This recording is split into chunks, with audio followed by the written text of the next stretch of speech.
سلامتی روانی است که نوجوانان و جوانان چگونه بتوانند احساسات خود را کنترل کرده و با فشار و مشکلات زندگی مقابله کنند. سارا 19 ساله است. قسم معلوم می شود که وی در این اواخر به شدت اضطراب، تنهایی و غمگینی را تجربه می کند. او تنهایی و گوشه‌گیری را اختیار کرده است. او احساس می کند که هیچ هدف و برنامه برای زندگی ندارد.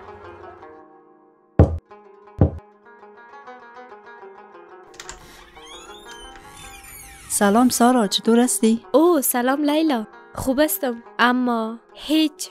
اما چی؟ خوب معلوم نمیشی. مشکل چیست؟ من فکر میکنم مرا افسردگی گرفته و بسیار احساس تنهایی میکنم. شاید درباره شماره تماس مشوره های صحی برای جوانان که از طریق شماره 120 با آنها تماس گرفته میشه نشنیده باشی. این یک شماره رایگان است که درباره مسائل مختلف صحی و روانی مشوره میدن. اونا حتما میتونن به تو کمک کنن و در مورد چگونگی بهبود زندگی و مشکلاتی که داری راهنمایی کنن. تشکر که برام گفتی. واقعا در مورد شماره 120 برای مشاوره صحی به جوانان نشنیده بودم.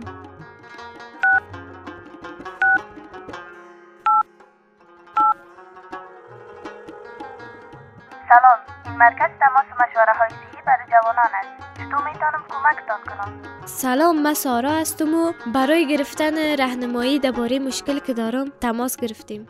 در این روزا من بسیار پریشان و غمگین هستم. دوستم پیشنهاد کرد که به شما زنگ بزنم و مشوره بخوایم. متاسف هستم سارا جان، ولی پریشانی و احساس تنهایی یکی از مشکلات رایج در بین جوانان و ویژه در دنیای پر از چالش و تغییر امروز است. اما تو تنها نیستی. بعضی جوانان دیگر هم از این مشکلات رنج میبرند.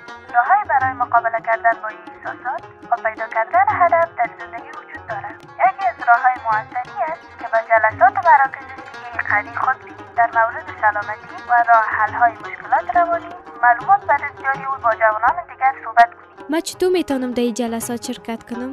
بسیار آسان است سارا جان. تنها کاری که باید انجام بدهی است که به یکی از مراکز صحی که ما همراهشان کار میکنیم بری و در جلسات آگاهی دهی که مربی جوانان برگزار میکنند شرکت کنی. تشکر از معلوماتتان. فکر میکنم که رفتن به مرکز صحی برام بیشتر کمک میکنه.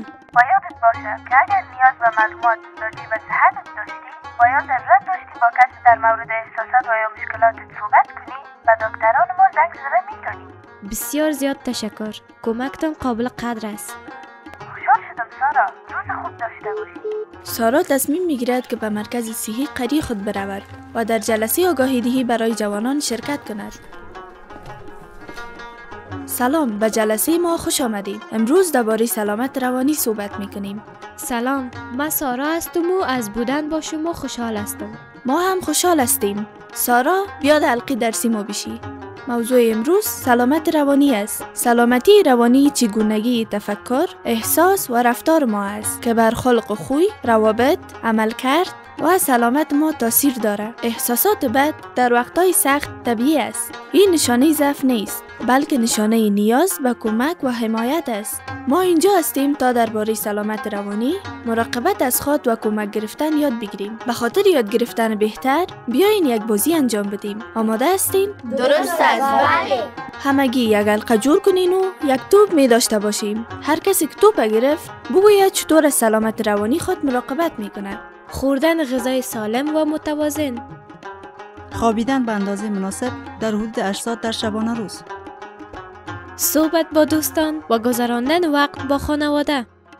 سلامت روانی به اندازه سلامت جسمی برای زندگی مهم است. برای مراقبت از آن باید غذای خوب بخوریم، قرآن شریف و سایر کتاب‌های با معلومات مفید را مطالعه کنیم، نماز خوانده و عبادت خدا را کنیم، خواب کافی داشته باشیم، حفظ صحت را رعایت کنیم، با دوستان و خانواده صحبت کنیم و ورزش کنیم، مثلا پیاده روی در جای امن و غیره.